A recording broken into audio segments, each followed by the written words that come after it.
अस्सलाम वालेकुम। वालेकुम सलाम। क्या हाल है? मैं ठीक हूँ। क्या नाम है? मेरा नाम इब्राहिम शबीर। क्या करते हो? मैं स्टूडेंट हूँ। किस क्लास में? क्लास 8। अच्छा, किसी अदर स्कूल से कभी कोई लड़की पसंद आई?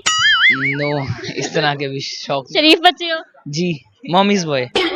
मोमिस बॉय, वाह, ये तो पता है आपको। जी। कभी नहीं लड़की कोई पसंद आई? नहीं, अभी नहीं। अभी नहीं है। अच्छा, मुझे ये बताओ, अगर आपको एक दिन के लिए प्रिंसिपल बना दिया जाए तो आप क्या सहूलियात मैसर करोगे बच्चों के लिए? ट्रिप पे साथ लेकर जाओगे बच्चों को, ज्यादातर जल्दी छुट्टी दिया करोगे, क्या क्या करोगे? सबसे पहले तो सारे क्रिकेट खेलेंगे। ग्राउंड बहुत बड़ा होना चाहिए। क्रिकेट पसंद करते हो? जी, अच्छी, ग्राउंड कितना बड़ा होना चाहिए? बहुत बड़ा, इसका क्या फायदा है? ताकि बंदा बॉल खुद, दूर दूर तक जाए। हाँ, दूर दूर तक जाए और बंदा ओपन होके खेले।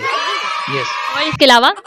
और ट्रिप वगैरह जहाँ पे जो जो मेरे दोस्त होंगे उनको फुल मजा कराएंगे, और जो जो अदर एक्टिविटीज हो सकती हैं। घर में ज्यादा मम्मा प्यार करते हैं या पापा प्यार करते हैं? दोनों। दोनों। ज्यादा कौन? ज्यादा टाइम तो मदर के साथ स्पेंड होता है क्योंकि फादर ड्यूटी पे होते हैं। तो फादर के साथ कितनी देर का मतलब मिलना होता है? 2-3 आवर्स। बस? यस। क्या काम करते हैं?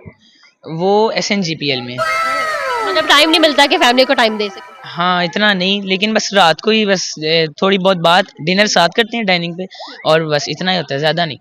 नहीं होता है ज्यादा। मम्मा लड़ती है या बाबा लड़ते हैं? नहीं, ये तो अब सही सवाल नहीं है। मेरे घर वाले पीछे खड़े होके देख रहे हैं अब। कोई बात नहीं, देख लेते, मैं उन्हें भी बुला लेती। नहीं, ये 50-50 है। 50-50 मतलब मम्मा भी लड़ती है और बाबा भी लड़ते हैं? हाँ जी, कह सकते हैं। मुझे ये बताइए, अगर बाबा लड़ते हैं तो गलती किसकी होती है? बाबा की होती है। पापा की अच्छा, बाबा अपनी ही गलती से लड़ते हैं मम्मा के साथ? नहीं, वो मतलब ऐसे ही है सारा कुछ, ही अपनी उनकी गलती होती है, बीच में दोनों तरफ से होता है ना, दोनों तरफ से लड़ाई हो तो वैसे होती है, वरना खास नहीं इस तरह कुछ। मम्मा पापा के लिए कोई मैसेज देना चाहोगे? नहीं, बस प्यार मोहब्बत से रहें सारे मिलके, यही बस, इससे ज्यादा नहीं। Thank you ji.